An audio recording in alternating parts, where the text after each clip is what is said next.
nossas vidas, transformar nossas vidas. Que o Espírito Santo esteja sobre a vida dele aqui agora, Deus. E que ele possa transmitir todos os ensinamentos através da sua palavra sobre as nossas vidas. E que nós possamos sair daqui transformados, voltar para nossas casas das formas que nós não saímos de lá, mas saímos diferentes e mudados, em nome de Jesus. É assim que eu te peço, ó Deus, venha abençoar grandemente a vida desse homem, que ele seja feliz nas suas palavras, nos seus pensamentos, em nome de Jesus. E ele possa nos abençoar, em nome do Senhor Jesus. É assim que eu peço pela vida do seu filho, em nome de Jesus. Aleluia. A paz do Senhor Jesus. Pode sentar, amados, em nome de Jesus. Amém. Aleluia. Dormiram bem? Então, tá bom. Glória a Deus. Tem alguém que não esteve aqui nem sexta ou ontem? Todos estiverem em algum momento, né? Então, ótimo. Nós vamos continuar. Nós vamos compartilhar uma palavra.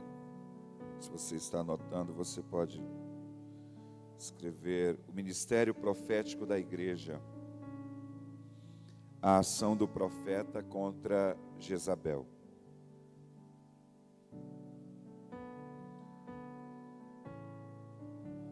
Amém?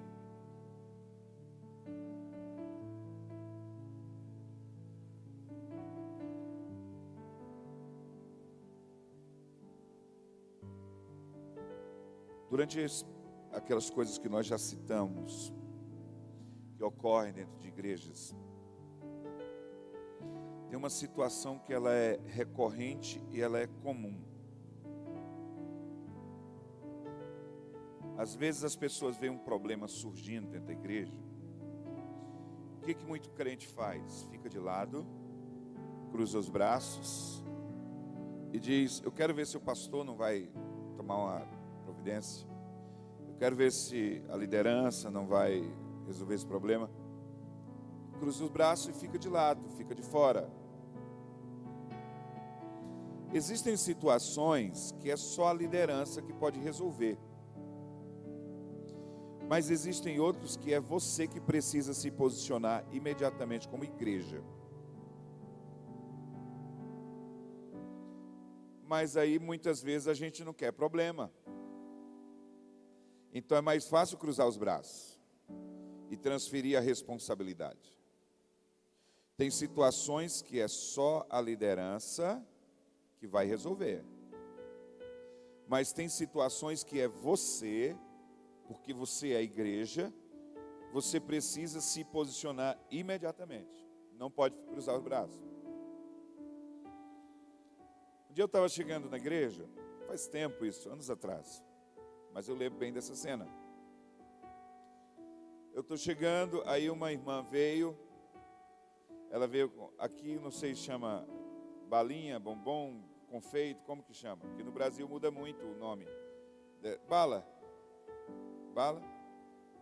Lá no Pernambuco chama confeito. Essas balinhas mesmo. É bala também aqui? Bala. Ela está vindo com um monte de papel de balinha. Aí ela chega para mim, sabe? Pastor, olha aqui o tanto de papel de balinha que eu encontrei no chão, pastor. Pastor, o senhor precisa pegar pesado com esse povo hoje, para eles parar com isso, de jogar papel no chão, pastor. A igreja está suja. Antes de eu responder a ela estava falando e eu já estava o olho no chão. Eu vi mais uns 5 papéis, pelo menos. Eu disse: irmã, não vou reclamar não, com o pessoal não. Porque a irmã não está interessada na limpeza da igreja. A irmã está interessada que eu chame a atenção deles. Porque se a irmã estivesse interessada na limpeza da igreja, a irmã teria feito a limpeza da igreja, ao invés de trazer para mim só esses papéis para reclamar dos outros. Porque tinha um monte de papel que ela não juntou. Ela estava interessada na limpeza da igreja? Estava não. Ela estava querendo ver o pastor comer o fígado de alguém. E depois ainda dizer assim: só está reclamando porque eu fui mostrar para ele. Porque se ela tivesse interessado na limpeza da igreja, primeiro ela ia limpar a igreja, sem querer saber de quem era a responsabilidade. Ela ia tomar para si a responsabilidade, ia lá fazer a limpeza. Depois, ela poderia chegar e dizer: pastor, fala aí com o pessoal para não sujar mais não, porque eu trabalho para limpar hoje. Então, às vezes as pessoas veem problemas e elas, às vezes, por diversas razões ou motivos que sejam, elas não se posicionam, ou quando se posicionam é por algum interesse, por alguma razão que não o benefício do próprio corpo, né, do reino.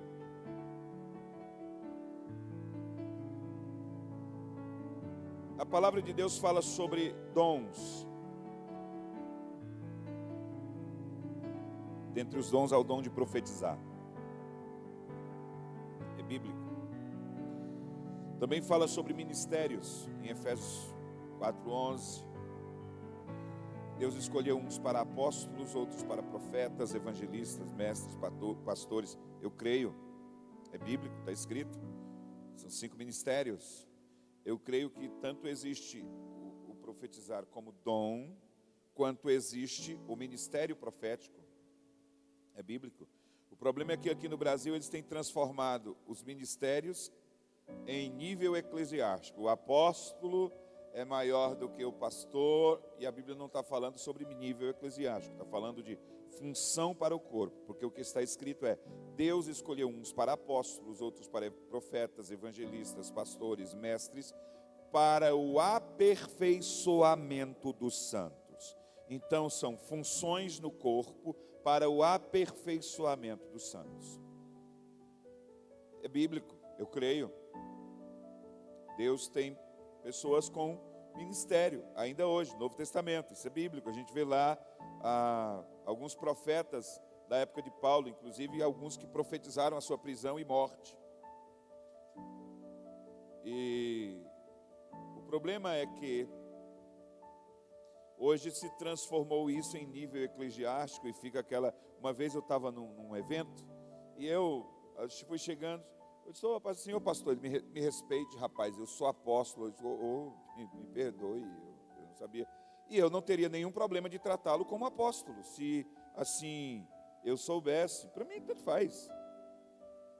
Mas se ofendeu, eu disse: me respeite, porque eu sou apóstolo, eu não queria desrespeitá-lo.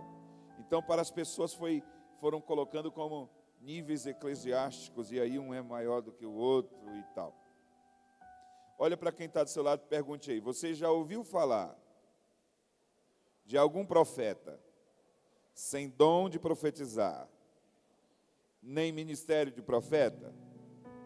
Independente de você ter ou não, levante a mão assim e diga: está aqui um, ó. Como assim, pastor? Você já ouviu falar de algum profeta sem dom de profetizar? Ou sem ministério de profeta? Pode ser que você tenha, pode ser que você não tenha, não importa.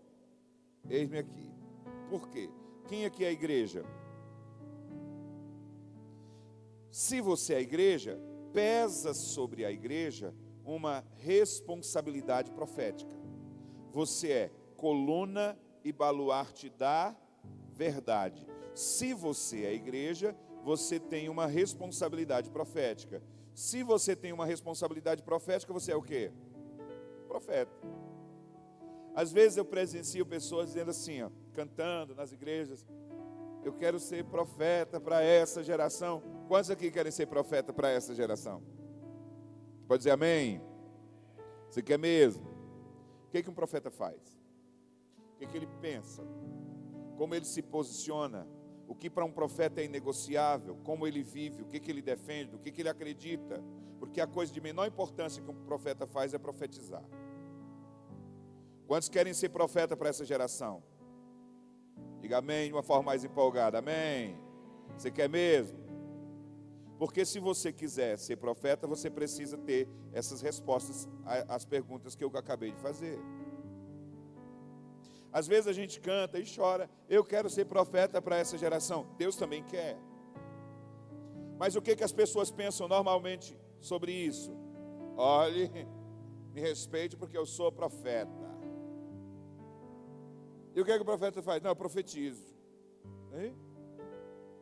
E é só isso. Porque então você não fez nada. Porque quando você profetiza, não é você, é Deus usando a sua vida. Então, esquece isso aí. Entende quando eu digo de menor importância? Não é menor importância no reino. É de menor importância na sua vida como profeta. O que é importante? Quantos querem ser profeta para essa geração? O que é importante para você ser um profeta? Como você vive, o que você pensa, no que você acredita, o que você defende, que valores para você são inegociáveis. Porque é vivendo como um profeta, pensando como um profeta, agindo como um profeta, que você de fato será um profeta para essa geração. Nós estamos vivendo um tempo muito perigoso. Vou abrir um outro parêntese aqui para eu colocar isso.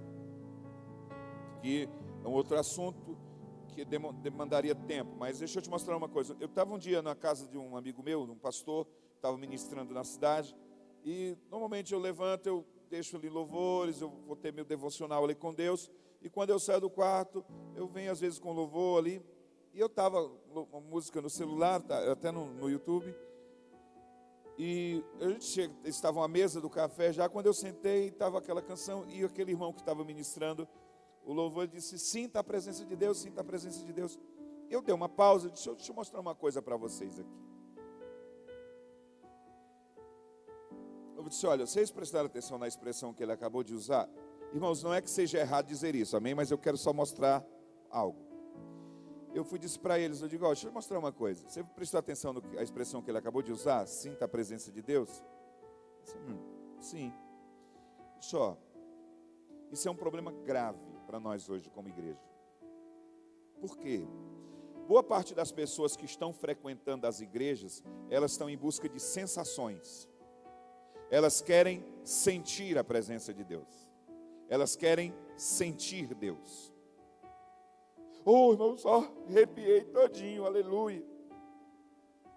Então elas querem sensações.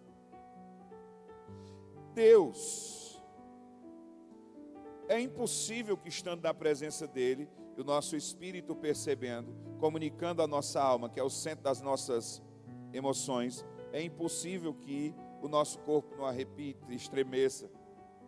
O problema é que as pessoas estão buscando isso. As pessoas estão em busca de sensações. E aí, elas querem estar aqui para ver se na hora do louvor elas sentem alguma coisa. Para ver se na hora da palavra elas sentem alguma coisa. Aí o que resulta?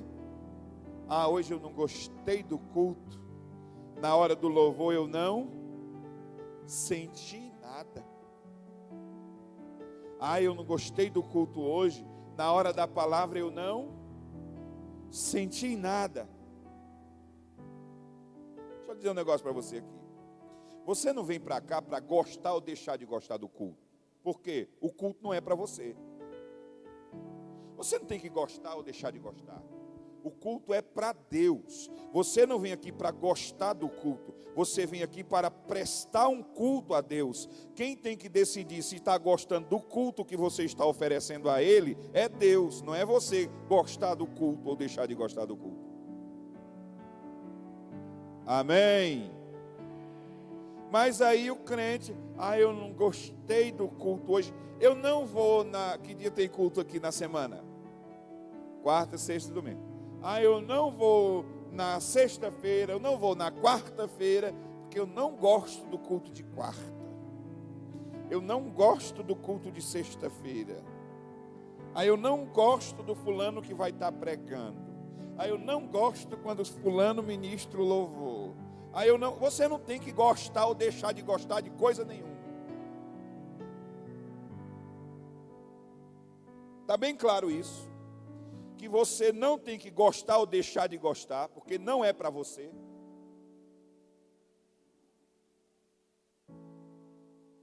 Mas o que é que os crentes estão buscando? Gostar do culto. Deixar de gostar. Tem uma frase de um apóstolo argentino, Gustavo Lara, eu gosto muito das ministrações dele, um cara que tem muita revelação de Deus. Gustavo Lara diz uma coisa interessante, é pesado, mas é verdadeiro. Ele diz assim, Se você montar um circo para atrair pessoas, você passará o resto da vida se vestindo de palhaço para manter elas ali. Se você montar um circo para atrair pessoas, você terá que passar o resto da vida se vestindo de palhaço para manter elas ali. As pessoas têm que ser mantidas por causa da palavra.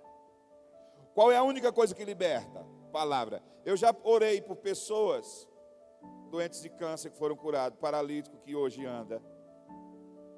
Eu orei por um rapaz, ele sofreu 32 fraturas num acidente de carro. Uma pessoa morreu, ele ficou 11 dias em coma. Perdeu a memória recente. Ele lembrava das coisas antes do acidente, e depois do acidente ele perdeu a fala e perdeu a memória. O traumatismo craniano que ele sofreu. Você podia dizer algo aqui e marcar no relógio 2 minutos. Depois de 2 minutos ele não lembrava mais. A memória dele recente durava 2 minutos. Pessoalmente, levei ele, ajudando a família, levei ele toda semana, uma vez por semana, no hospital Sara Kubitschek, que é um hospital de reabilitação de pessoas que sofreram acidentes. Pessoalmente, levei ele por 1 ano e meio, para ele aprender a sentar numa cadeira de roda, porque a medula tinha sido partida, ele não sustentava nem o corpo. O corpo dele era preso na cadeira de roda, ficava com uma cinta, com velcro, para poder ele ficar nessa posição. Um dia nós estávamos no culto, ele confessou a Cristo. Um dia nós estávamos no culto e Deus falou comigo, diga para ele que era o último culto do ano. No começo dessa próxima semana, deste novo ano, eu tenho uma surpresa para ele vai levantar. Eu orei por ele na hora, depois ele falou para a gente que na hora já voltou a sensibilidade nas pernas. No meio da semana ele estava andando. Hoje ele anda, a perna dele, uma das pernas a que sofreu muitas fraturas, ficou 4 centímetros mais curta. É a única lembrança que ele tem. Anda sem moleta, sem nada. Deus restaurou a medula dele, que era partida. Um milagre sem precedentes. Tem os exames do Sara Kubitschek que mostram que a medula dele era partida e que hoje está ligada. Não existe explicação. Pergunte se ele está na igreja servindo a Deus. Não, porque milagre não transforma ninguém. Só o que transforma é a palavra. Nada transforma a não ser a palavra. Nenhum milagre transforma ninguém. Já orei por uma criança que tinha um tumor do tamanho de uma laranja no cérebro, que o crânio dela estava deformado. Ela com 3 anos de idade, brincando na areia da praia, jogaram um coco, bateu na cabeça dela e nisso gerou esse tumor. Quando nós a conhecemos, foi a família que nos procurou, porque o governo do estado ia enviar para São Paulo para ela fazer a cirurgia, mas a família não tinha condições de se manter, então ela veio pedir ajuda financeira. A criança tinha convulsões o tempo todo, não falava também. Sim, esse rapaz que foi curado restaurou a memória, a fala, tudo, perfeitamente curado. Da mesma forma, essa criança, ela levantou, foi no culto. Nós estávamos aqui no culto, a mãe dela trouxe ela para a gente orar por ela e a gente comunicar para a igreja que eles não eram crentes. Nós ia abençoar a vida deles para ajudar a família, porque ia lá para São Paulo para fazer a cirurgia. Quando foi na hora, eu disse, eu vou levantar essa criança agora aqui dessa cadeira de roda. Ela levantou e saiu andando. E ela vai e volta lá na porta da igreja, vai e volta. Mas o mais tremendo para mim foi, ela não falava. Ela chega do lado da mãe, mãe, eu estou andando. Aí andou e falou. Aí foi o fim do mundo para nós, assim. Eram os crentes morrendo, se acabando. Pergunte se a mãe confessou a Cristo. Não. Porque milagre não transforma ninguém. A única coisa que transforma é a palavra. Somente a palavra. Dons não transformam. Só o que transforma uma pessoa é a palavra. É o convencimento do Espírito Santo pela palavra. Só. Mais nada. Então a gente vive esse tempo hoje. As pessoas buscam sensações. Por isso, às vezes as pessoas não querem um compromisso. Elas não querem se comprometer. É melhor cruzar os braços, ficar de fora e jogar a responsabilidade para o outro. Mas se nós somos igreja e pesa sobre a igreja uma responsabilidade profética, então nós temos que cumprir a nossa responsabilidade. Nós precisamos ser profeta para a nossa geração. E eu penso que a melhor forma de nós entendermos isso e praticarmos isso é compreendendo como vive um profeta, para que, entendendo como vive um profeta, nós possamos viver como tal, e vivendo como tal, nós possamos cumprir a nossa responsabilidade profética. Amém? Vamos para um texto em Mateus 3, por gentileza.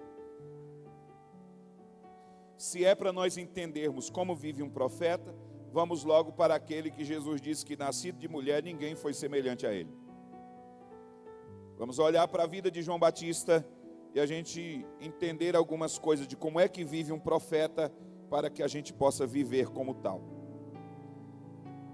Mateus 3, versículo 1 em diante.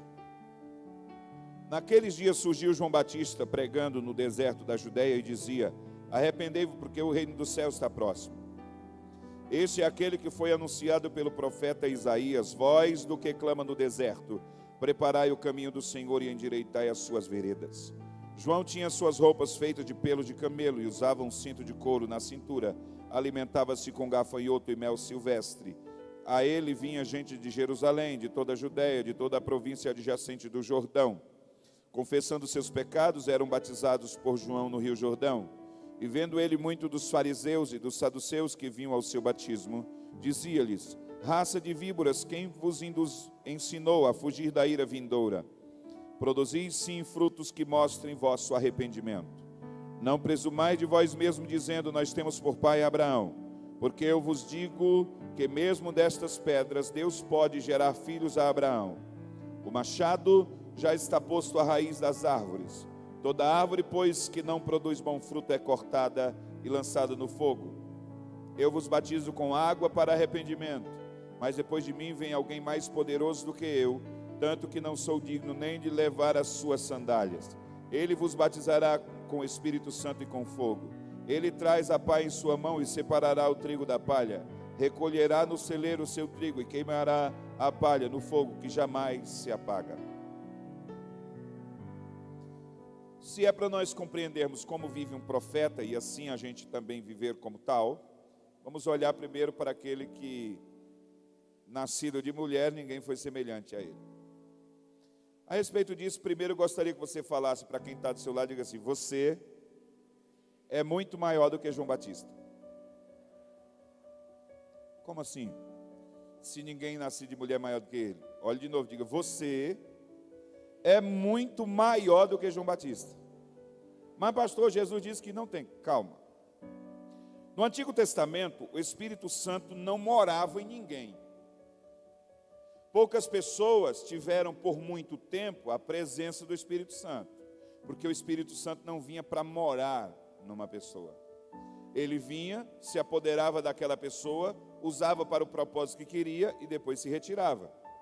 Poucas pessoas tiveram permanente, assim, por um longo período, o Espírito Santo. Davi, Moisés, Samuel, enfim, alguns.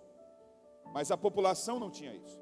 Ao ponto de que, quando o Espírito Santo veio lá sobre Moisés, lá no Antigo Testamento, quando eles estavam na tenda lá e começaram a profetizar, e muita gente começou a profetizar, tinha um grupo que estava profetizando que não estava reunido lá na tenda. E alguns chegaram para Moisés e disseram: Moisés, tem uns acolá que não estão aqui com a gente e eles estão profetizando. O senhor quer que a gente vá lá e mande eles se calar? Moisés disse: ah, quem dera que todo Israel profetizasse. Por quê? Porque o Espírito Santo não fazia morada. Na época da lei, o Espírito Santo vinha e se retirava. Poucas pessoas tiveram por muito tempo. Eu me admiro muito de Davi, porque Davi, vivendo na lei, ele tinha uma revelação da graça muito profunda, ao ponto de que ele cometeu um pecado de adultério. Qual era a sentença para o adultério? Ser apedrejado e morto. O profeta vai lá dar essa notícia para ele, porque Davi estava pagando de bacana. Pensa num cara bom. Davi era um homem bom demais. Qual era o comentário durante quase um ano? Rapaz, que rei bom esse nosso. Tu está sabendo aí? o marido da mulher morreu, ela ficou viúva, está grávida, porque ninguém sabia do fato, da história. A mulher está grávida, pois não é que Davi, ao invés de mandar comida para a casa dela, para ela não morrer de fome, o rei é tão bom que pegou a mulher, botou foi dentro do palácio, e levando a fama de bom. E Batseba crescendo a barriga dentro do palácio, e o rei, levando os aplausos. Rapaz, que homem bom, Davi. Pegou essa pobre viúva, botou dentro do palácio e está cuidando dela. A criança nasce, lá vai o profeta. Conta uma história, olha, tem um homem lá que recebeu uns visitas, ele tem muito rebanho, mas ao invés dele pegar uma do rebanho, ele foi lá no vizinho que só tinha uma cabritinha, matou a cabritinha do vizinho. Davi, olha, este homem merece morrer, uma praga dessa não pode viver não. Esse homem é você, Davi. Aí a casa caiu. Qual foi a sentença? Davi, tu vai morrer. Ele deveria morrer como? Apedrejado. Aí é ali que Davi pronuncia o Salmo 51. Depois o profeta vem para ele e diz, tu não vai mais morrer. Mas como assim? Ele se arrependeu e foi perdoado. Perdão com arrependimento é na graça. Na lei, meu filho, é sacrifício. Tem negócio de arrepender para ser perdoado, não. E Davi desfrutou disso. Davi comeu o pão da propiciação e ficou por isso mesmo. Tamanha era a revelação que ele tinha da graça de Deus. Agora vamos lá. A lei valeu até João Batista. Amém? A lei valeu até João Batista. Na época da lei, o Espírito Santo não fazia morada. Correto? Olhe de novo para quem está do seu lado. Diga, você é muito maior do que João Batista. Aleluia. Agora olha de novo para quem está do seu lado e fala assim, no reino de Deus. Pergunte aí, você está no reino? Beleza. Diga, no reino de Deus. O menor ainda é maior do que João Batista. É o que está escrito. Por que que o menor no reino ainda é maior do que João Batista? Porque agora o Espírito Santo faz morada dentro de você. E João Batista não tinha o Espírito Santo morando dentro dele. No reino, o menor ainda é maior do que João Batista. Quanto tempo durou o ministério de João Batista? 6 meses. João pregou por 6 meses. Só. Eu pensei que tinha sido muito. Não, ele pregou por 6 meses somente. E até hoje a gente lembra do ministério de João Batista. Então fica tranquilo. Bate no ombro dessa pessoa e fala assim, tem muita história de Deus ainda na sua vida, viu? Fica tranquilo. Você ainda vai fazer obras maiores do que as que João Batista fez. Amém? De verdade. Então vamos lá. Se é para nós vivermos como profeta, para que a gente possa cumprir esta responsabilidade profética que nós temos como igreja, ser coluna e baluarte da verdade, primeira coisa, vamos entender o ambiente. Qual é o habitat natural de um profeta? Se você olhar aí o versículo 1 e 2, onde é que João Batista estava pregando? No deserto. Deserto. Qual é o habitat natural do profeta? Deserto. Um profeta não vive no palácio, não ama o palácio. O profeta, o habitat natural dele é o deserto.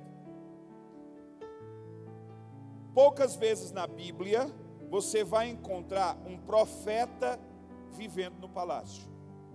Todas as vezes na Bíblia que você encontrar um profeta vivendo no palácio, ele viverá no palácio somente por uma razão. Ele está no palácio para a preservação do povo.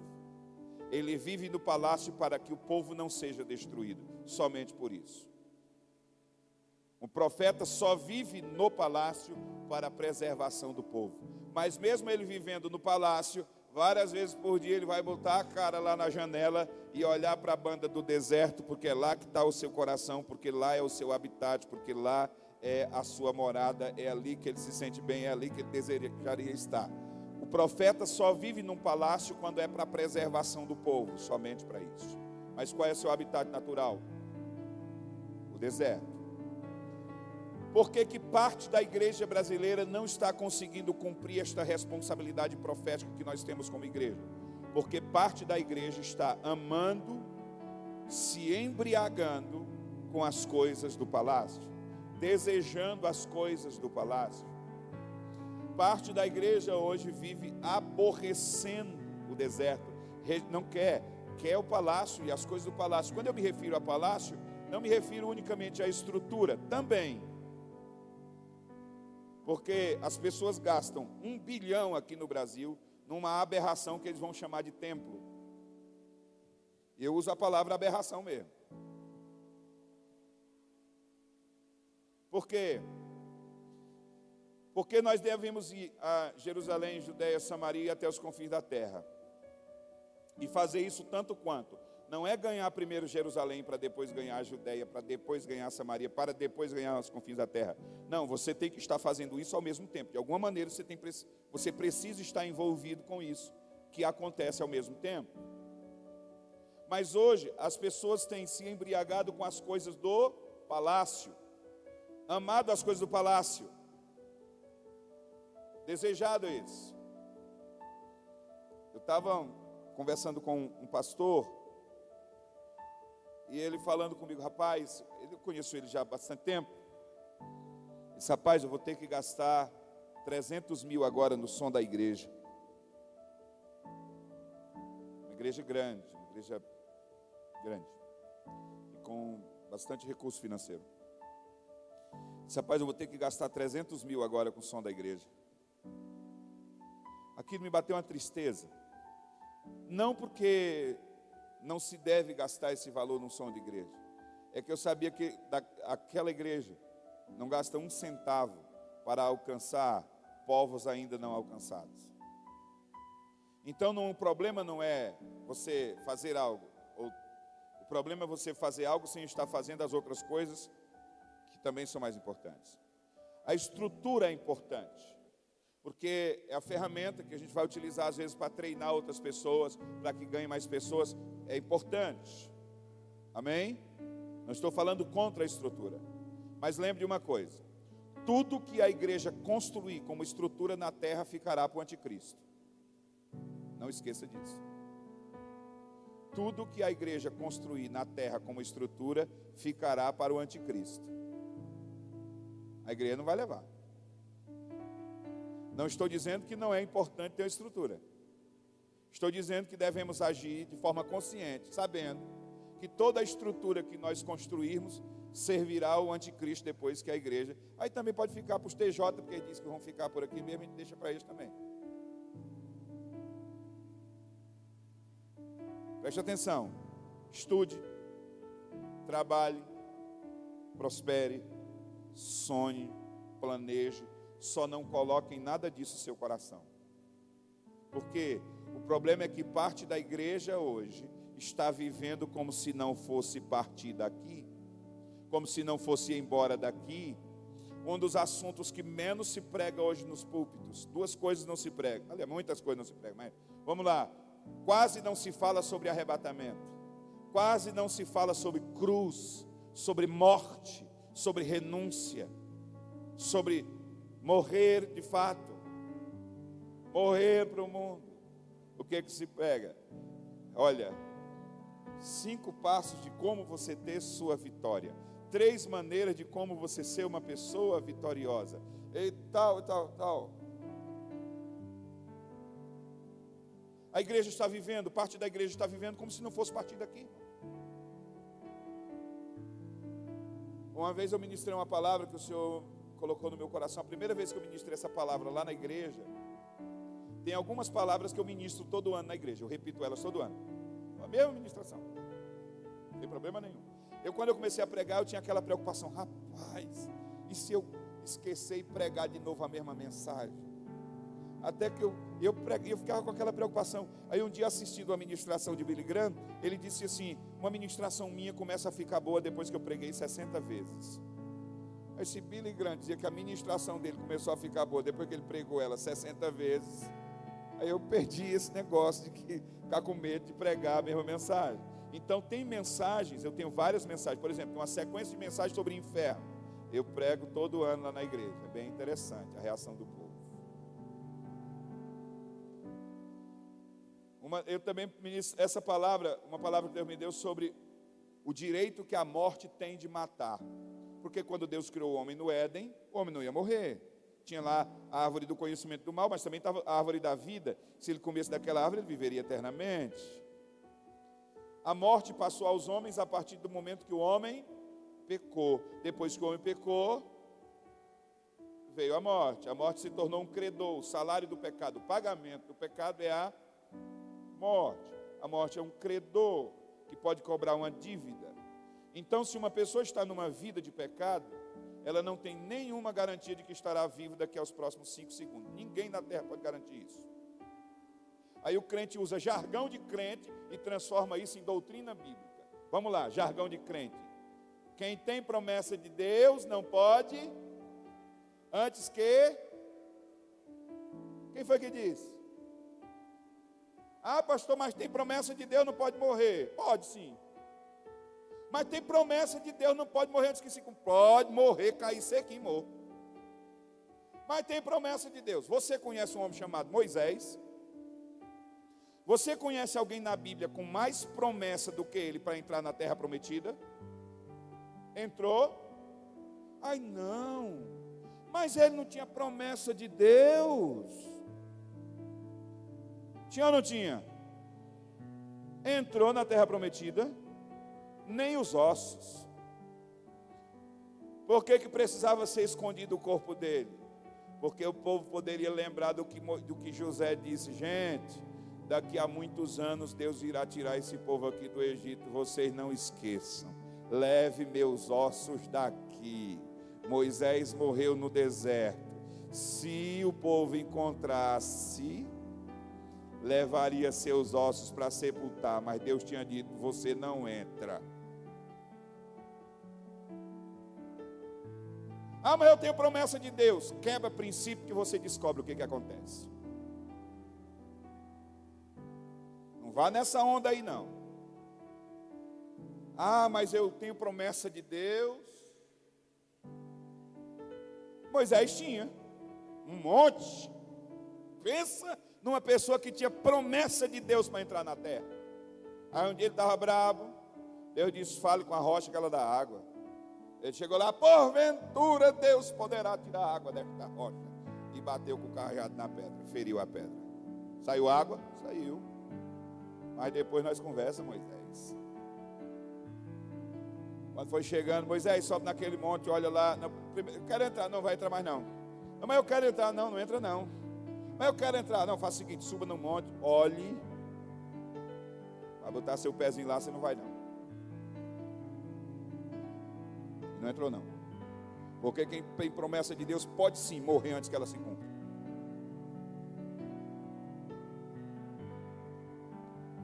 Parte da igreja está vivendo como se fosse ficar aqui eternamente. Nós estamos cheios de especialistas hoje em dia, que prova por A mais B que Jesus não pode voltar agora. O arrebatamento da igreja está distante, porque ainda falta muita coisa se cumprir. Legal. Alguém sabe o dia e a hora que Jesus vem? Não.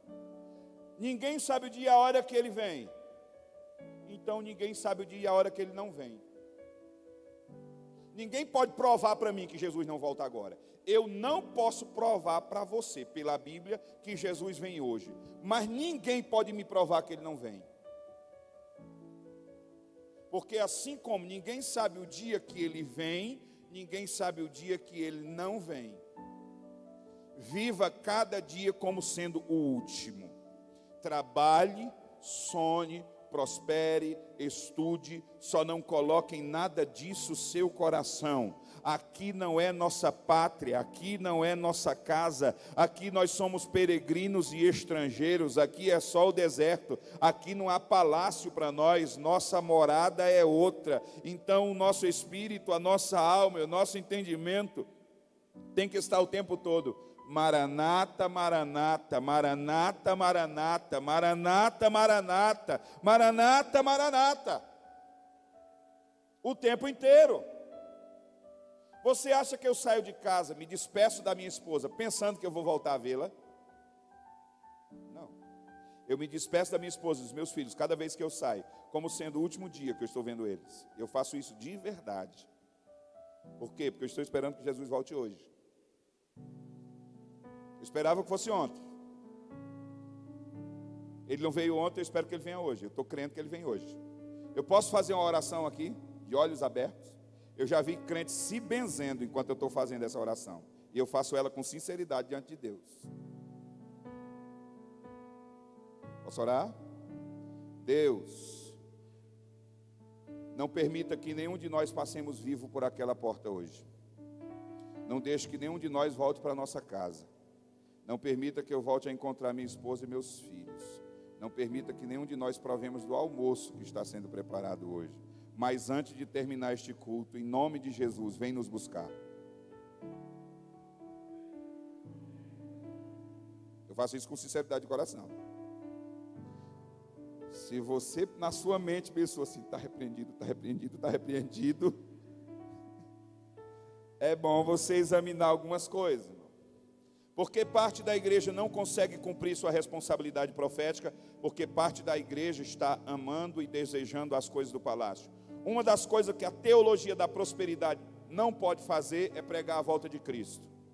Toda igreja que vive na teologia da prosperidade, você não ouvirá nunca uma mensagem sobre o arrebatamento da igreja. Porque como é que eu estou dizendo para você? Dê tudo que você tem para você conquistar a sua vitória. Aí você dá tudo para ganhar lá a sua casa de praia, sua casa de campo. E aí quando você ganhou sua casa de campo, eu chego pregando: ó, Jesus está vindo hoje. A teologia da prosperidade anula duas coisas. Uma, a assistência ou a existência do necessitado, e anula a pregação sobre a iminente volta de Cristo. Eles podem até dizer que Jesus volta, mas está longe para ele voltar. Está tranquilo. Já houve um grande líder aqui no Brasil. Alguns anos atrás, lá no Maranhão, ele disse o seguinte: ele é um grande líder aqui, lidera muita gente. Ele disse: desfaçam as malas, o reino é aqui. Corajoso, camarada. Mas por que parte da igreja não cumpre a sua responsabilidade profética? Porque parte da igreja vive amando o palácio, ou seja, está vivendo como se não fosse partir daqui, como se sua pátria fosse aqui. Irmãos, eu tenho um problema quando eu faço cerimônia fúnebre de crente. Eu desejo demais estar dentro daquele caixão. Como é, pastor? Isso mesmo que você ouviu com todas as letras. Não é pensamento suicida, não. O meu desejo, você pensa que é de estar pregando aqui? Não, eu queria estar com ele lá na glória, de verdade. Eu amo minha esposa, eu amo meus filhos, mas se Jesus perguntasse agora: quer terminar a mensagem ou quer subir? Tchau para vocês. Porque esse mundo está podre. Isso aqui é bom demais para ser o inferno e é ruim demais para ser o céu. Este mundo só serve para ferir a honra do meu Deus, só serve para acender a ira de Deus. Tudo que este mundo produz é imundo. E eu não posso desejar no meu coração permanecer aqui. Você tem que viver aqui sem querer estar aqui. Se este mundo não te incomoda, você não se converteu. Você não conhece Jesus. Se o pecado deste mundo não te enoja, você não sabe quem é Jesus. Se você não sofre em ver o pecador sendo destruído pelo pecado, você não conhece Jesus. Se você não se compadece com o sofrimento das pessoas, você nunca soube quem era Jesus. Você não conhece Ele. Se você se sente à vontade neste mundo, Você não conhece quem é Ele. Pai, eu não te peço que os tire do mundo, mas que os livre do mal. Nós não vivemos nesse mundo dentro de uma bolha. Não, o sofrimento aí fora é real. E o fato de eu conhecer a Cristo, algumas pessoas dizem assim: confesse a Jesus que todos os seus problemas vão acabar. Como é que é a história? Seus problemas acabaram? Não, isso aí não é evangelho. Isso era um quadro do Caceta e Planeta, que era um programa humorístico. Tinha um quadro chamado Organizações Tabajara. Seus problemas acabaram. Se você ouvir algum pregador dizendo, confesse a Jesus, seus problemas acabaram, não é o evangelho, é Organizações Tabajara. Jesus nunca prometeu isso a ninguém. Jesus não disse que se você confessasse a Ele, você seria feliz. Não, Ele não prometeu você felicidade. Ele disse que daria a salvação. Por quê? Jesus não morreu para você ter um carro novo. Jesus não morreu para você ter uma casa boa. Jesus morreu porque você ia para o inferno. Você estava condenado ao inferno. Você não tinha como escapar desta condenação. E a única forma era um inocente, sem pecado, morrer no seu lugar. Foi por isso que Ele morreu, porque você ia para o inferno. E eu também. Agora está escrito: se Ele não nos negou o seu único filho, não nos daria juntamente com Ele todas as coisas. Mas Jesus não morreu para nos dar as coisas. As coisas vieram como consequência daquilo que o Pai fez, dar o seu filho por nós. Se Ele não nos negou o seu único filho, não nos daria juntamente com Ele todas as coisas? Amém. Mas parte da igreja está vivendo como se fosse aqui somente.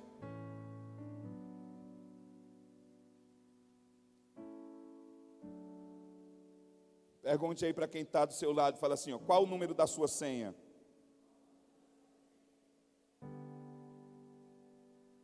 Como é, pastor? Faça assim com a mão, ó. Está conseguindo enxergar aí, não? Mas tem um númerozinho. Não está na sua mão, isso é simbólico. Fala para quem está do seu lado, fala assim, ó, toda hora estão chamando a numeração lá em cima, viu? Você não sabe qual é o seu, não? Assim, mas na hora que chamar, você vai atender, pode ter certeza.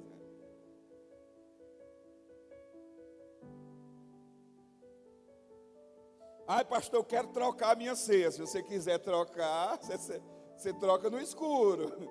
Pode ser que dê certo, pode ser que dê errado o negócio. Então fica com a sua mesmo.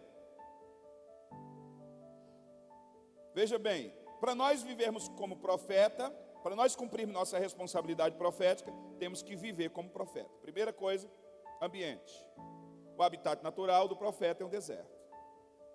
Deus às vezes faz a gente provar as coisas do palácio, só não coloque em nada disso o seu coração. Trabalhe, estude, ame, prospere, viva, sonhe, só não coloque em nada disso o seu coração. Seu coração tem que estar lá na glória. Isso aqui levaria muito tempo que eu vou dizer, mas deixa eu dizer uma coisa aqui para vocês. Nada do que você possui hoje é seu. Nem essa roupa que você está vestindo. Ah, pastor, comprei e paguei com meu dinheiro. Nada do que você possui hoje é seu. Ah, meu carro eu comprei e paguei com meu dinheiro. Paga IPVA não, que você descobre o dono. Nada do que você possui hoje é seu. Você só é dono daquilo que você já ofertou. Aquilo que você já deu é seu eternamente, ninguém tira de você. Ajuntai tesouros, aonde o ladrão não pode roubar, aonde a traça e a ferrugem não podem roer. Aquilo que você ofertou é seu eternamente, mas nada do que você tem posse hoje é seu, absolutamente nada. Você só é dono eternamente daquilo que você já deu. Aquilo que você ofertou jamais será tirado de você, será seu eternamente. Você só é dono do que já deu. Mas aí o pensamento de muito crente: não, quando eu dou alguma coisa eu estou perdendo. Quando é que eu estou ganhando? Quando eu recebo. Eu fui abençoado, fulano me abençoou com este relógio. Não, a Bíblia não diz isso não.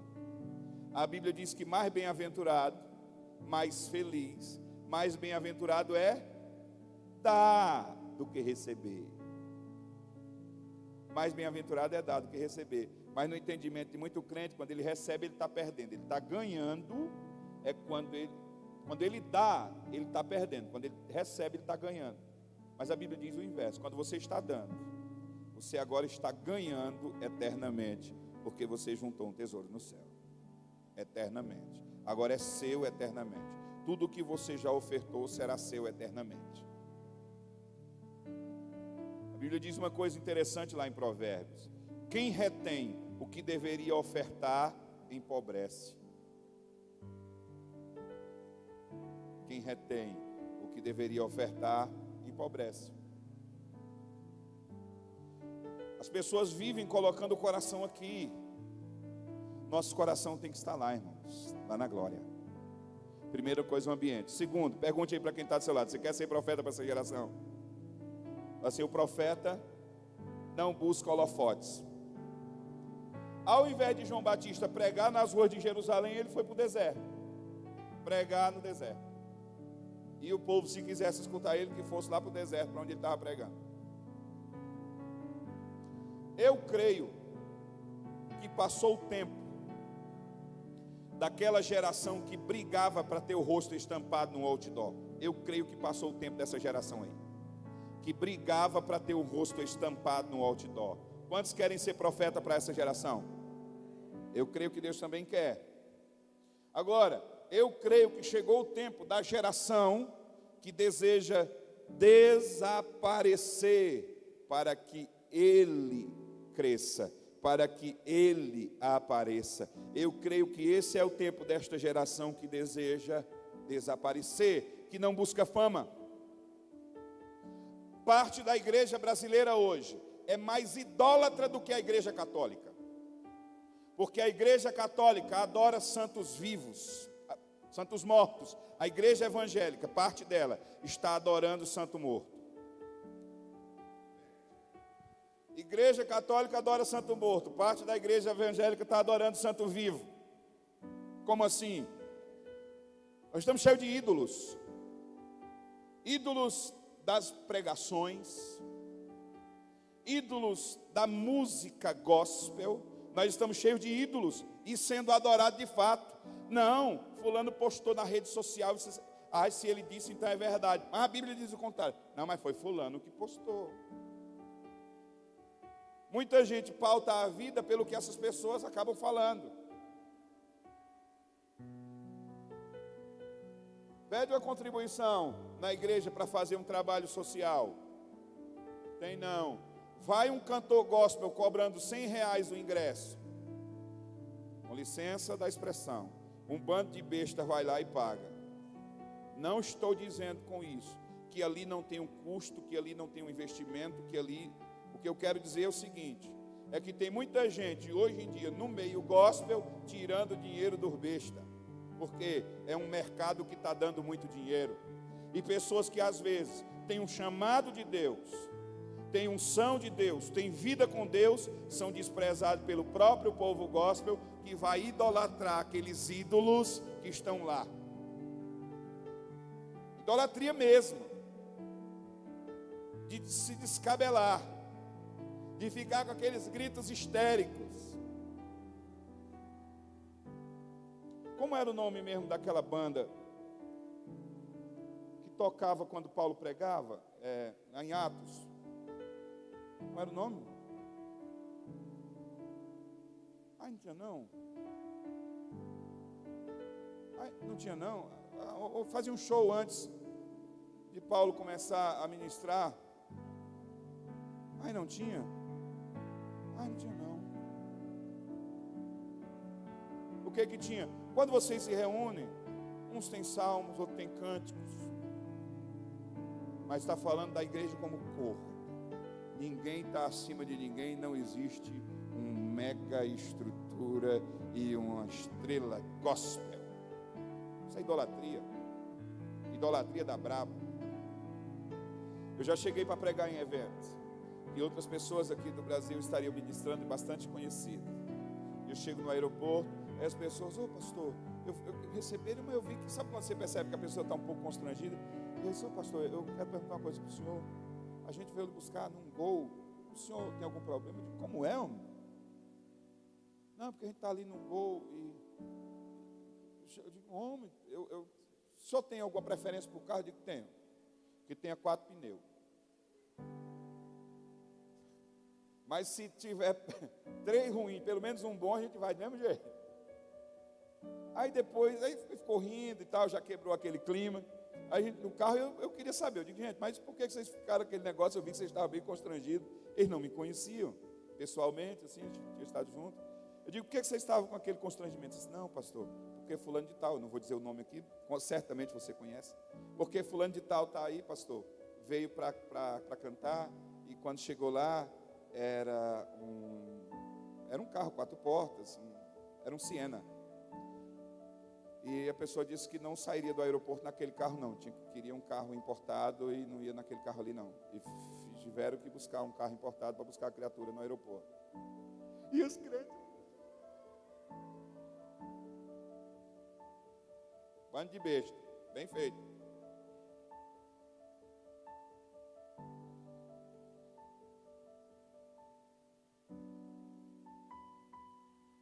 Respeite a unção do seu irmão.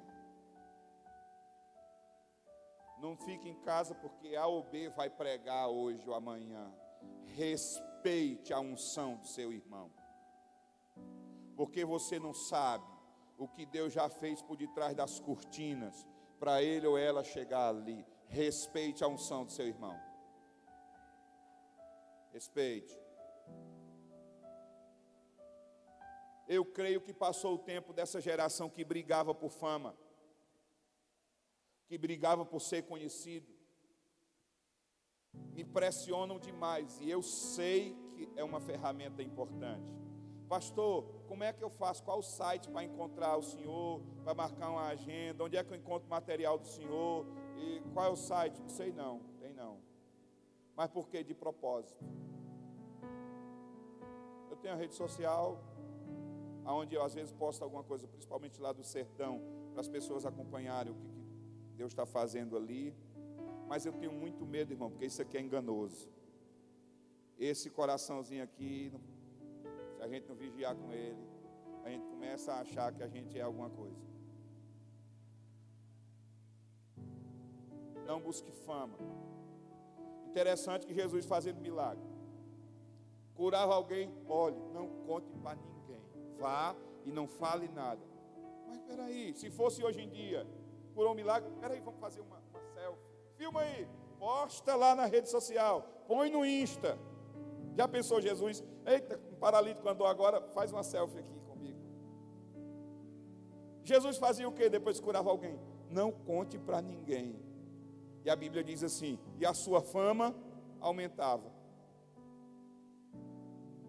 Irmãos, é impossível esconder uma cidade edificada sobre um monte, se a luz pode ser as mais densas trevas, ainda que seja só uma lâmpada de uma casa que esteja acesa naquela cidade, sobre o monte, de longe vai dar para ver. O que eu quero dizer é que é impossível, se Deus tem um propósito na sua vida, é impossível que as pessoas não vejam, é impossível que as pessoas não enxerguem. Só estou dizendo é para que você não se apresente.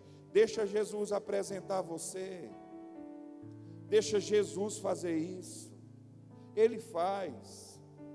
Mas não é você que tem que buscar ser conhecido. Boa parte das pessoas que trabalham na igreja, fazem alguma coisa, e depois de um tempo elas desistem. Por quê? Eu estou cansado. Eu trabalho nessa igreja, mas ninguém reconhece.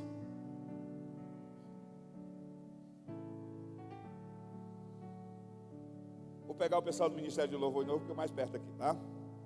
Passou 30 anos tocando violão na igreja, ministrando, às vezes fazia aquele arranjo, e dá aquela olhada. Os jovens lá no Ceará que faz massa, doido.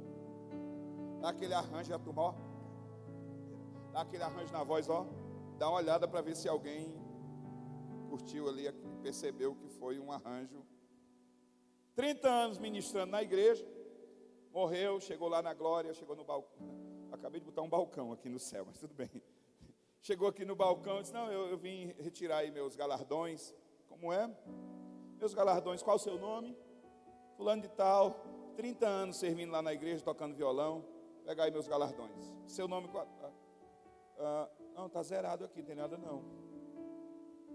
Não, mas olha direito aí, é fulano de tal, foi 30 anos tocando lá na igreja.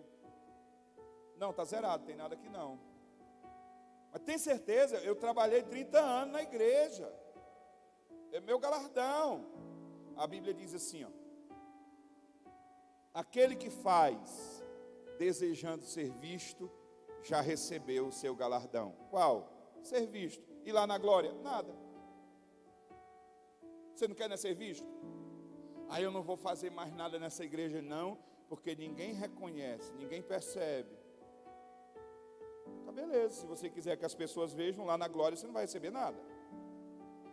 Porque aquele que faz desejando ser visto, já recebeu o seu galardão. Qual? Ser visto. Um outro assunto que demandaria bastante tempo, vou só pontuar aqui. Boa parte das pessoas que hoje trabalham na igreja, boa parte delas, não chegou nem na condição de servo inútil. Como assim? Existem níveis de obediência e serviço. O nível abaixo de 0, nível da desobediência, aquele que nem está fazendo nada, mas aí nem entra na história. Nível 0 é o que a Bíblia chama de condição de servo ou condição de servo inútil. Um pouquinho mais acima, a condição de discípulo ou amigo. Isso aqui não é quem você é em Deus, não níveis de relacionamento e serviço. Condição de servo ou servo inútil, discípulo ou amigo, e a condição de filho. Você pode alcançar isso aqui no seu nível de relacionamento e serviço dentro do reino de Deus. Vamos lá. Quem não faz nada, nem entra na conta. Vamos falar de quem está trabalhando na igreja, tá ok? Pareceu o Bolsonaro agora, esse negócio tá ok, mas tudo bem. Vamos lá. Nível de relacionamento e serviço. Foi Jesus quem disse isso. Um homem, depois de trabalhar o dia todo na lavoura ou cuidando do gado, ao chegar em casa, porventura o seu senhor vai dizer para ele: vem, te assenta na mesa e come comigo. Ou que primeiro não diga: vá lá dentro, se prepare o meu jantar, se cinja e me sirva. Então o camarada está chegando suado, cansado, depois de um dia todinho trabalhando, cuidando de gado e tal, na lavoura. Quando ele chega em casa doido para tomar um banho, o senhor dele diz assim: não, vá lá dentro, toma banho não, vá lá dentro, faça meu jantar. Depois que faz, venha, se cinja, se prepare e me sirva. Ele doido para tomar um banho, com fome, e o senhor dele resolveu agora ler o jornal durante o jantar. Ele está lá servindo o seu senhor, e o senhor sendo servido. Foi Jesus que contou isso. Aí serve o seu senhor. Jesus pergunta: porventura este senhor precisa dizer obrigado ao servo, porque este fez o que era sua obrigação fazer? Precisa dizer obrigado? Não. Por quê? Porque ele é o senhor do servo, ele é o dono do servo. A palavra ali é escravo, é aquele que tem um dono. Ele é somente um escravo, e o senhor não precisa agradecer a ele, porque ele fez a sua obrigação. Aí Jesus diz: então também vós. Agora ele pega nós e joga dentro do mesmo saco, tudo junto, com o escravo. Da mesma forma também vós, depois de haver desfeito tudo, bata no peito e diga: eu sou um servo inútil, porque fiz apenas o que era minha obrigação fazer. Qualquer um pode dizer isso? Não. Quem é que tem o direito de bater no peito e dizer que é um servo inútil? E também vós, depois de haver desfeito tudo. Só quem faz toda a sua obrigação como crente pode bater no peito e dizer: eu sou um servo inútil, porque eu faço apenas a minha obrigação. E quem hoje não está fazendo nem toda a sua obrigação, não chegou sequer à condição de servo inútil ainda. Não pode bater no peito e dizer: eu sou um servo inútil, porque não é um servo inútil ainda não.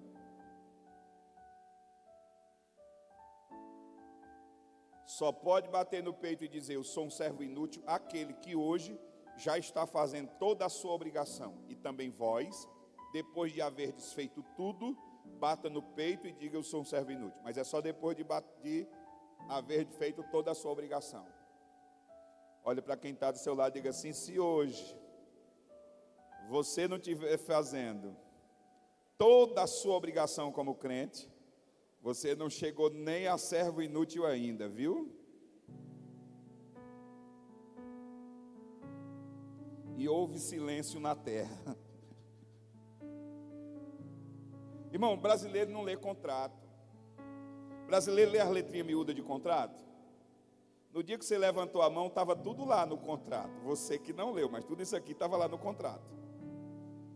Como que nós vamos cumprir nossa responsabilidade profética? Primeiro, conhecendo o ambiente de profeta para viver como tal. Segundo, entender que um profeta não busca holofotes, não busque fama, não busque ser conhecido, não se preocupe com isso. Em terceiro lugar, o profeta, ele poderia confrontar o rei, porque o profeta era que ungia rei. Então, quando ele confrontava Herodes, era um confronto de cima para baixo. Nesse caso, ele poderia confrontar. Olhe para quem está do lado e diga: o profeta não busca estar bem com as pessoas só para não perder posição. Ou seja, às vezes está surgindo um bafafá, um problema, uma fofoca, uma conversa, e aí o crente cruza os braços, fica de lado.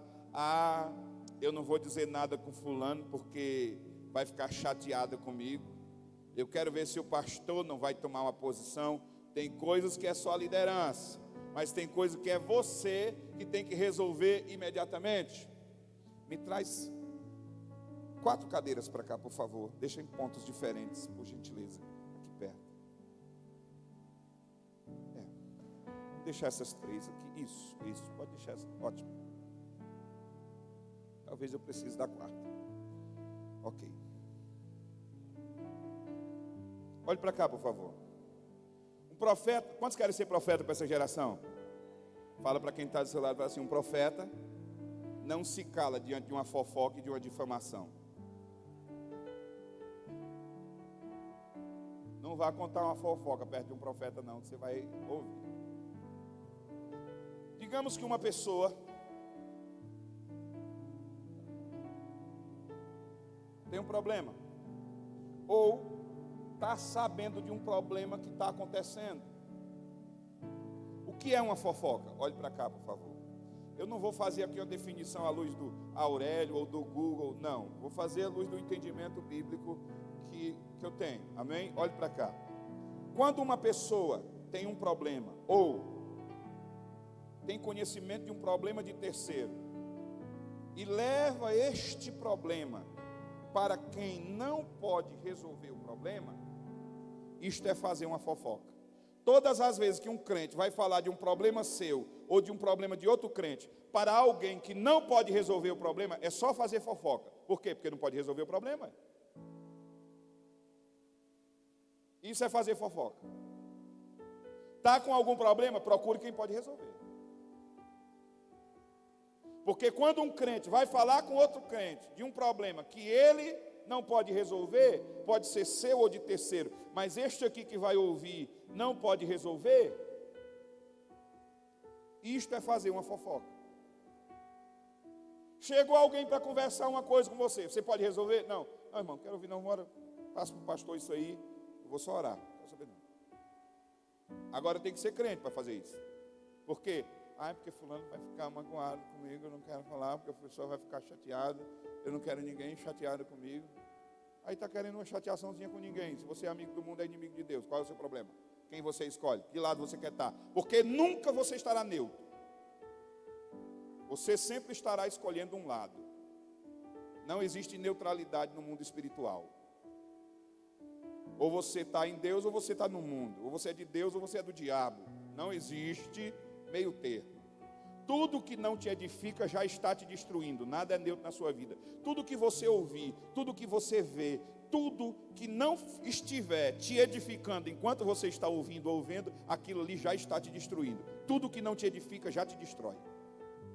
Nada é neutro. Mas é uma coisinha simples, é uma bobagem, não tem problema. Nada é neutro. Tudo que não te edifica já está te destruindo. Então o que é uma fofoca?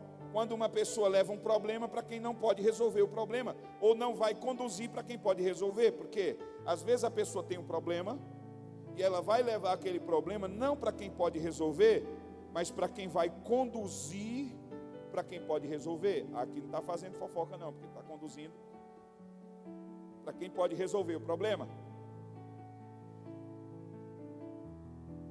Quando que não é fofoca? Você conhece a epístola de Paulo aos Coríntios, obviamente. Por que ela chegou até nós? Primeira carta aos Coríntios, capítulo 1, versículo 11. O que aconteceu? Está escrito lá: eu fui informado pela família de Cloé que há contenda entre vós. Veja bem, davam bafafá lá na igreja de Coríntios. Era com a família de Cloé o problema? Não. Mas o que foi que fez a família de Cloé? Levou para Paulo o problema. Quando você leva um problema seu ou de terceiros para quem pode resolver o problema, não é fazer fofoca. Isto é estabelecer princípio de autoridade. Ah, pastor, eu posso levar um problema meu ou de outra pessoa para o pastor? Você deve. Você está com isso sendo leal e estabelecendo o princípio da autoridade. Mas o que muito crente faz? Cruza os braços. Eu não vou dizer nada, porque eu não quero problema com ninguém, pois acabou de arranjar um problema grande com alguém que não aceita neutralidade.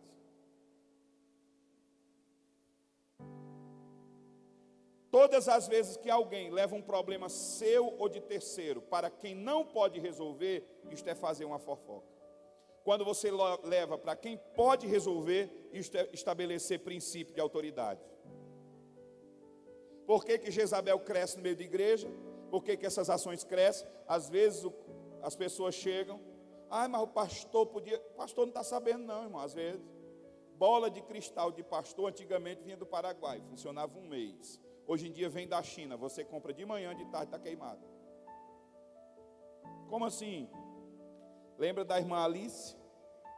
É bem aquilo ali mesmo. Mas eu fiquei 10 dias, ninguém foi me visitar. Você não mandou chamar os presbíteros? Você pensa que eu dou um telefonema segunda-feira de manhã para um crente que não veio no domingo?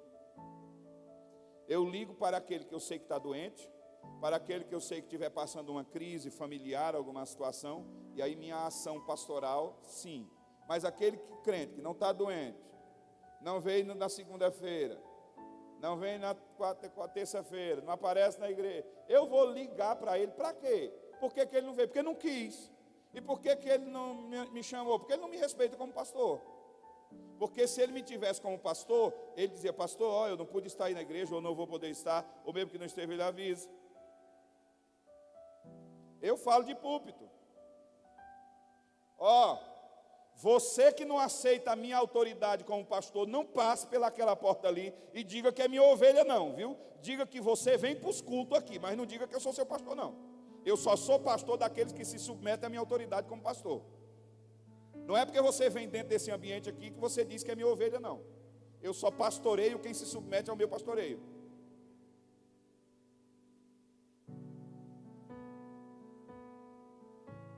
Amém? Aleluia. Não é porque o crente diz: eu sou pastor, eu sou ovelha do pastor Giovanni. Todo conselho que eu dei nunca escutou. Toda orientação que eu dou nunca faz o contrário. Eu sou pastor dessa pessoa? Não. Ele não me tem como pastor, então eu digo de púlpito. Por favor, se você não se submete à minha autoridade como pastor, quando passar daquela porta ali, você não diga que é minha ovelha. Porque eu só sou pastor de quem se submete à minha autoridade pastoral. Se não se submete, eu não sou pastor de você não.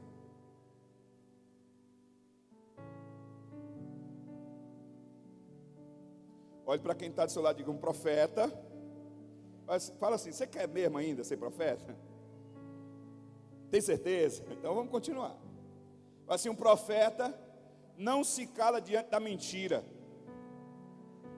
Olhe de novo e diga: não minta para eu saber. Porque se eu souber, eu vou lhe partir ao meio, na verdade, em amor. Depois a gente sai como uma pizza juntos e nada é pessoal, sem problema. Irmãos, porque qual é a ideia que as pessoas têm de amor hoje em dia? Amor. Eu amo fulano. A ideia que as pessoas têm de amor é sempre massagear o ego, dar tapinha nas costas, aprovar tudo que a pessoa faz. Ai, fulano me ama. Não, eu não quero um amor desse não. Me permita, o seu nome? Manuel. Obrigado. Eu estou vindo por um caminho, acabei de passar ali e tinha um abismo. Vou lhe mostrar o que é amor. Tem um abismo. Se alguém passar por esse caminho ali, ele vai cair, vai morrer. E aí eu estou indo aqui, encontrei o Manuel. O Manuel está indo nesse caminho aqui. Eu digo, Manuel, não vai por aí não, porque se tu for por aí, tu vai cair, tu vai morrer. E eu passo do Manuel. Quando eu olho para trás, quem está indo na direção do buraco, irmão? Manuel. Mas eu amo o Manuel. Então, se eu amo ele, eu estou vendo que ele está indo na direção, eu vou dizer, Manuel, não vai por aí não, se for por aí, tu vai cair, tu vai morrer. E sigo. Quando eu me viro, irmão, para olhar, quem está indo na direção do buraco? Se eu amo o Manuel, eu vou gritar, Manuel, não vai por aí não, se tu for por aí, tu vai cair, tu vai morrer. Irmão, eu dou as costas, que eu começo a andar, que eu olho para trás, quem está indo na direção do buraco? Mas eu amo o Manuel.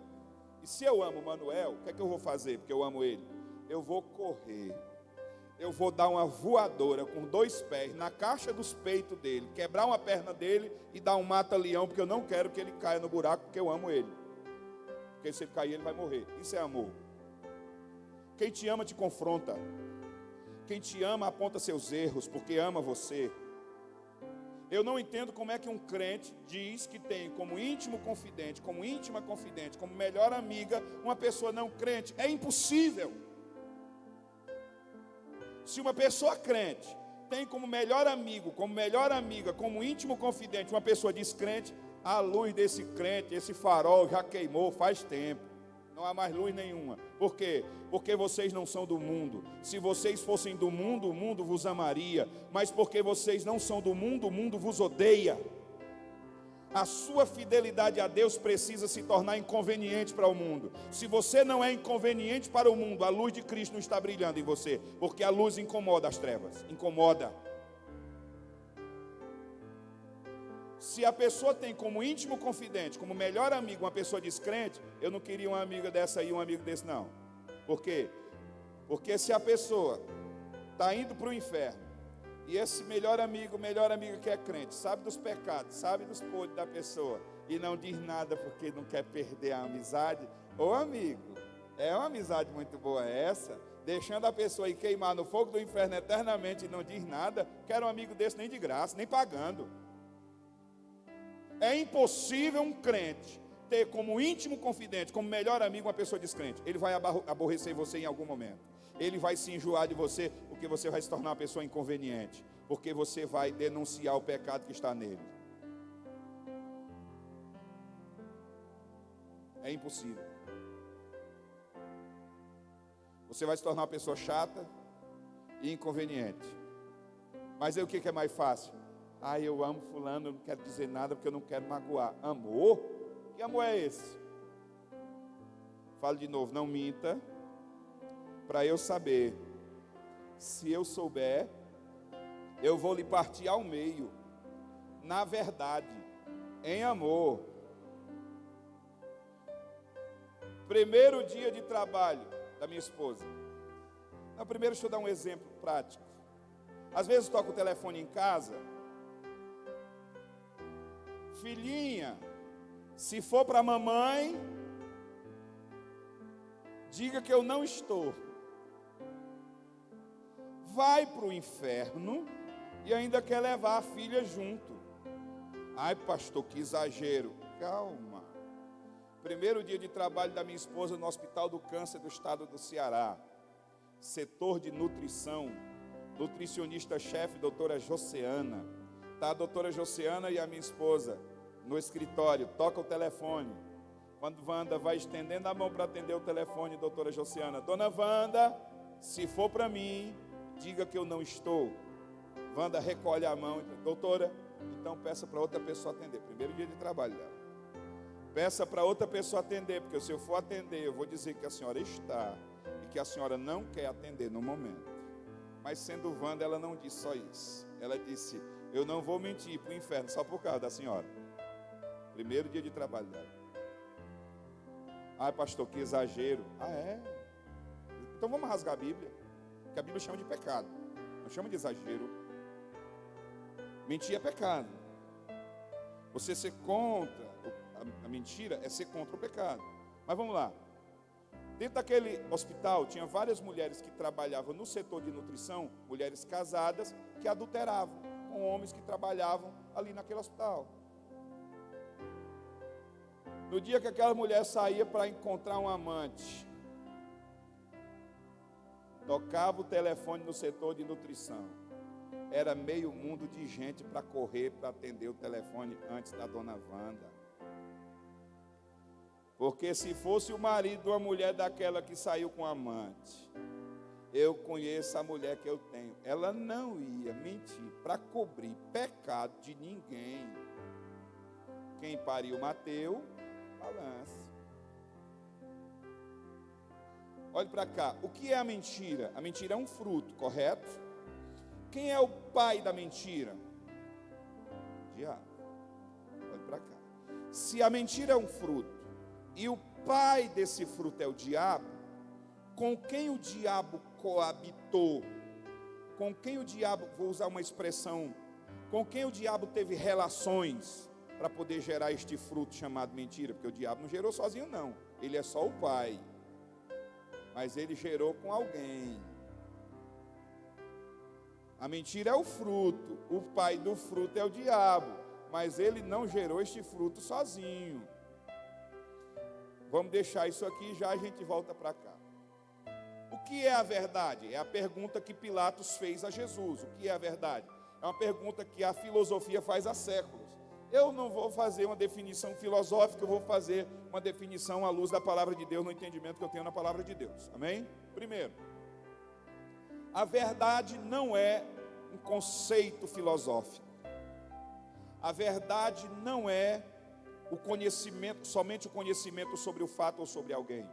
A verdade é uma pessoa. A pessoa da verdade tem nome.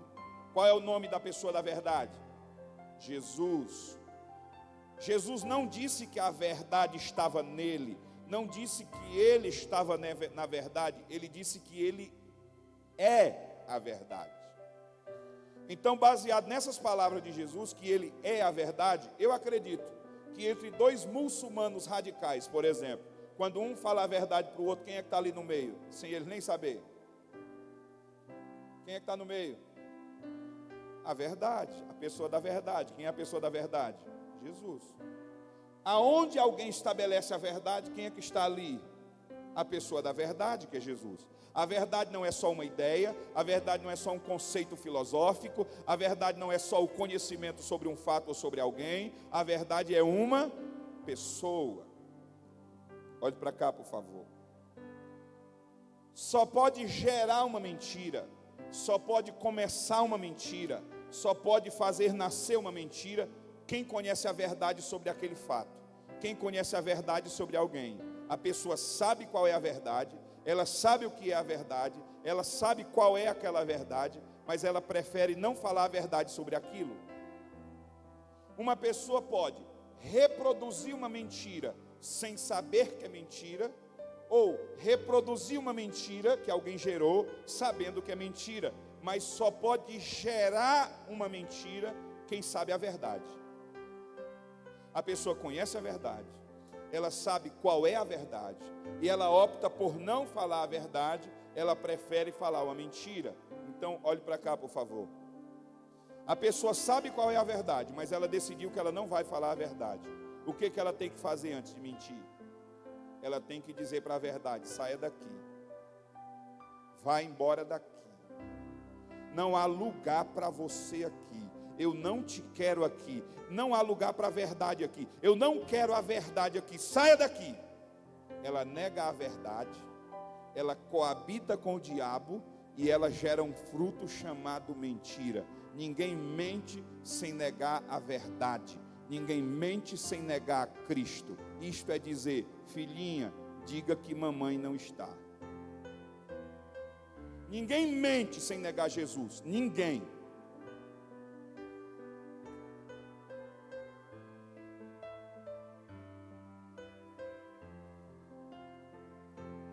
Todas as vezes que alguém vai gerar uma mentira, primeiro ela precisa negar a verdade.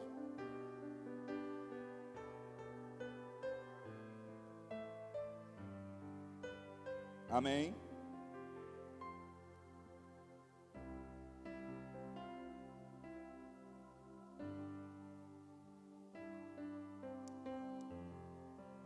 Agora não pareceu um exagero, né?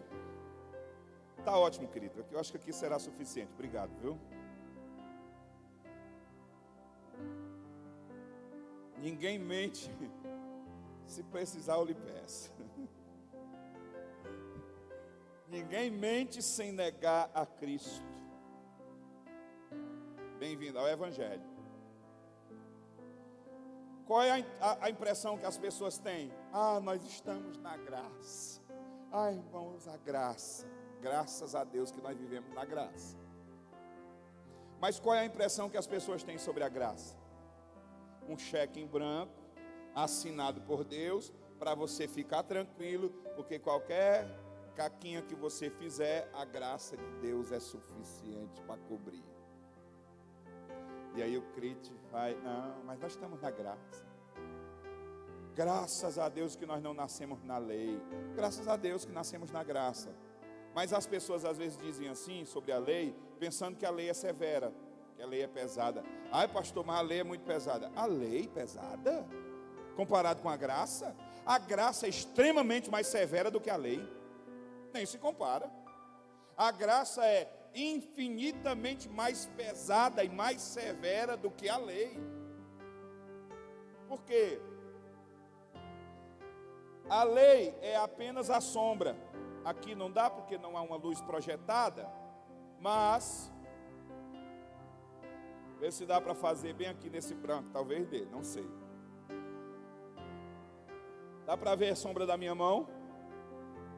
O que a Bíblia diz sobre a lei? A lei são sombra das coisas futuras, não é isso que a Bíblia diz? A lei é só a sombra. A lei é sombra de quê? Do que viria no futuro. O que veio no futuro? A graça. Então a lei é a sombra e a graça é o que é real. O que é mais pesado aqui? A sombra da minha mão ou minha mão? Então a lei era só a sombra da graça. A lei não é pesada não, meu amigo. Pesada é a graça. A graça é infinitamente mais severa do que a lei. E as pessoas vivem na graça como se não tivesse severidade. Olhe para cá. A graça é mais severa do que a lei. Vou te mostrar isso na prática. Na lei, o que era um homicídio? Matar, tirar a vida de uma pessoa. Lá na lei vai ter a descrição sobre morte voluntária ou involuntária. Quando alguém matava uma pessoa voluntariamente, era um homicídio. Na graça, o que é um homicídio? Aquele que fala mal do seu irmão é homicida. A gente faz distinção entre alguém que pega uma .40 e descarrega numa pessoa e mata. Deus não. Tanto faz uma pessoa pegar uma pistola .40 e derrubar um ali, descarregar um pente todinho na pessoa, ou ir bem ali e falar mal de um irmão. Os dois, diante de Deus, cometeram o mesmo ato. São homicidas. Mataram uma pessoa. Diante de Deus é a mesma coisa. Tem crente que é serial killer. Derruba um bocado por dia. Para Deus, na graça, aquele que fala mal de um irmão é homicida. Comete o mesmo crime de homicídio de alguém que tirou a vida. A gente faz distinção, Deus não. Por quê? Porque a graça é muito mais severa do que a lei. Na lei, o que era um adultério? Deitar-se em ato ilícito, num relacionamento ilícito, adultério. Na graça, aquele que olhar, teve intenções, já cometeu adultério com ela. Veja bem, não foi ele que cometeu adultério somente não, viu, mulheres? Por isso a mulher deve cuidar de como preserva seu corpo e como se veste. Porque se você despertar desejo em alguém, e aquela pessoa desejou, já adulterou com você, porque o que está escrito é: já adulterou com ela, ela também cometeu adultério.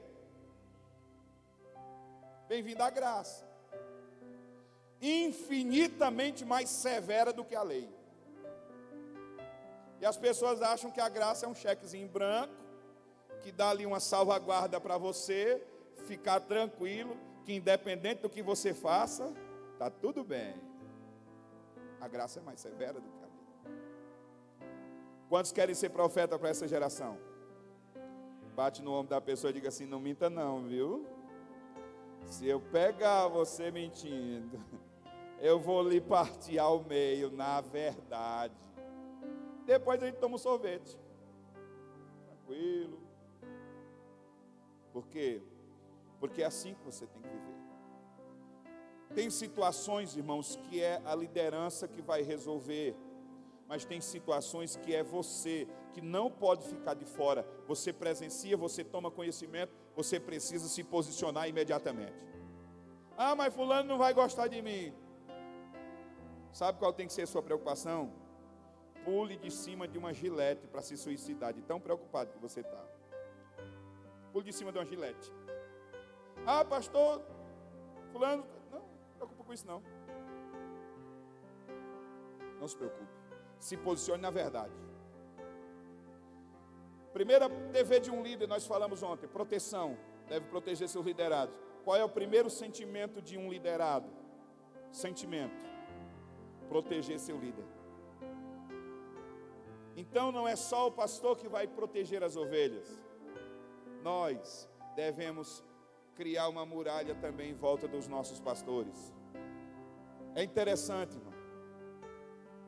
Uma vez um rapaz veio falar comigo: pastor, eu estou chateado lá com o meu pastor. O senhor acredita que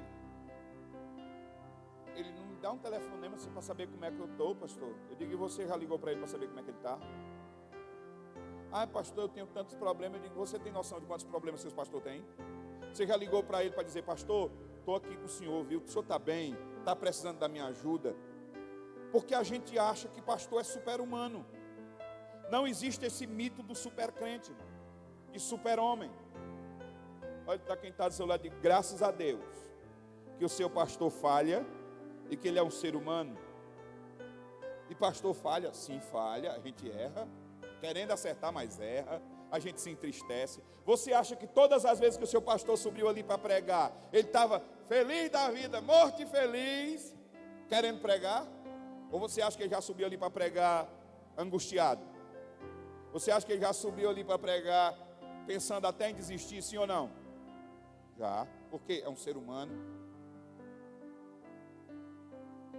E às vezes a gente é tão egoísta que a gente só quer que o pastor se preocupe com a gente. Mas a gente às vezes não quer parar um pouquinho e se preocupar com o pastor também. O pastor é um ser humano. Eu conversando com um rapaz, o senhor, o jovem senhor, ele conversando comigo: ah, pastor, porque, rapaz, eu já tive em algumas igrejas, pastor, e eu escutando a conversa. E eu estou na igreja agora lá, pastor, já tem uns 6 meses. Ah, pastor, mas em toda igreja que eu tive, eu gosto das coisas muito corretas, pastor. E eu começo a observar, pastor, eu vejo cada defeito, cada situação. Aí eu me entristeço, pastor, e saio onde eu estou agora, já estou começando a ver. Eu digo: irmão, então você quer uma igreja que não tenha problema? Ele disse: é. Eu digo: rapaz, quando você chegar, pelo amor de Deus, não entra nela não, que vai estragar. Aí ele deu uma risadinha, sem graça. Não, pastor, mas é porque eu já estou tendo os problemas. Eu digo: você quer mudar de igreja? É. Você quer, ver se eu entendi. Você quer ir para uma igreja onde o pastor não cometa falhas, você nunca se frustre. É exatamente isso. Eu digo: rapaz, se você me der umas 2, 3 semanas, eu arranjo uma igreja para você. Você não vem congregar comigo não, mas eu arranjo uma igreja para você ir. É mesmo, pastor? Você conhece algum pastor bom? Eu conheço. Muito bom. Rapaz, eu conheço um que, se ele tiver com tempo, tu vai gostar demais dele, porque ele não falha de jeito nenhum. Aí ele foi ficando interessado. Eu digo: me dê umas 2, 3 semanas aí que eu converso com ele, para ele começar um trabalho aqui perto. Tem até um prédio ali na outra rua que eu sei. Eu posso falar com ele, ele começa um trabalho lá, ele tanto trabalhar, você vai gostar demais dele. Ele não falha não. É mesmo, pastor, como é o nome dele? Eu digo Arcanjo Miguel. Arcanjo Miguel. Esse aí, se você for ovelha, ele resolver pastorear, se ele decidir pastorear, eu lhe garanto que ele não falha não. Agora tu fica esperto.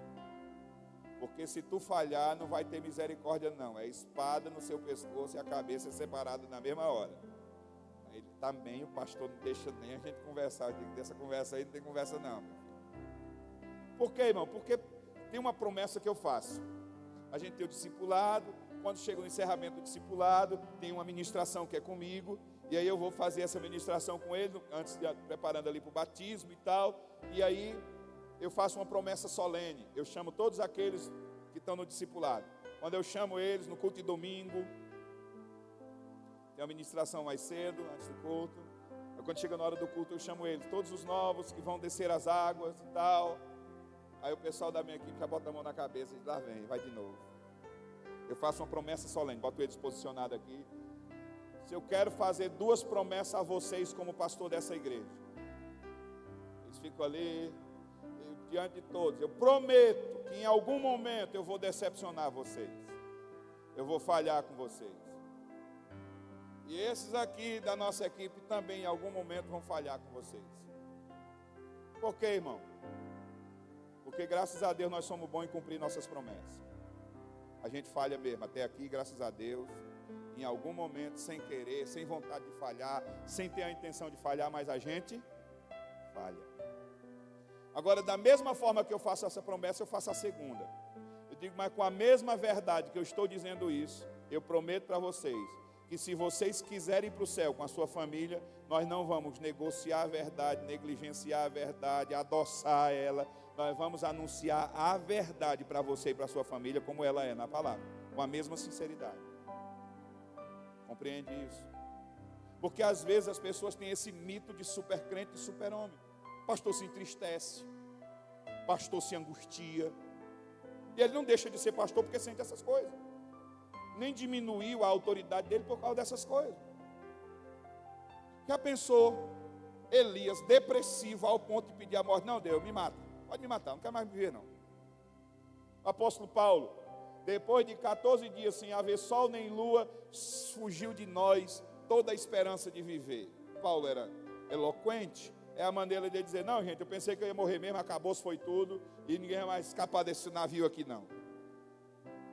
Por quê? Porque a gente está sujeito a isso. Cuide do seu pastor. Cuide da família do seu pastor. Um erro que as igrejas cometem muito, colocam muita pressão sobre os filhos do pastor, às vezes para que seja mais crente do que todo mundo da igreja, porque é filho do pastor. Não, é filho de crente igual a todo mundo. E criança tem que ser criança. Entende o que eu estou dizendo? E como é que a gente preserva isso? Criando essa muralha de proteção em volta dos seus pastores. Ame, cuide, tenha em honra, tenha em respeito, valorize. Se você quiser ser profeta para essa geração, se posicione. Qual é o principal propósito de um profeta? Confronto. Aterrar os vales e aplanar os montes. Ou seja, vem uma lâmina aqui que vai arrancando o que for de monte e vai aterrando o que for de vale, endireitando o caminho do Senhor. A principal ação de um profeta é confrontar.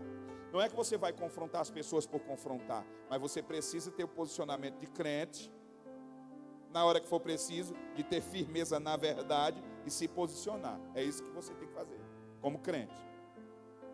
Ser firme. O brasileiro descobriu recentemente, nos últimos anos, que aquilo que a gente se orgulhava como nação, o país do jeitinho, o brasileiro é malandro. E isso era orgulho brasileiro lá fora. E a gente descobriu que todo jeitinho é corrupção. Que toda malandragem é corrupção. E a gente está enchendo o saco com esse negócio de corrupção.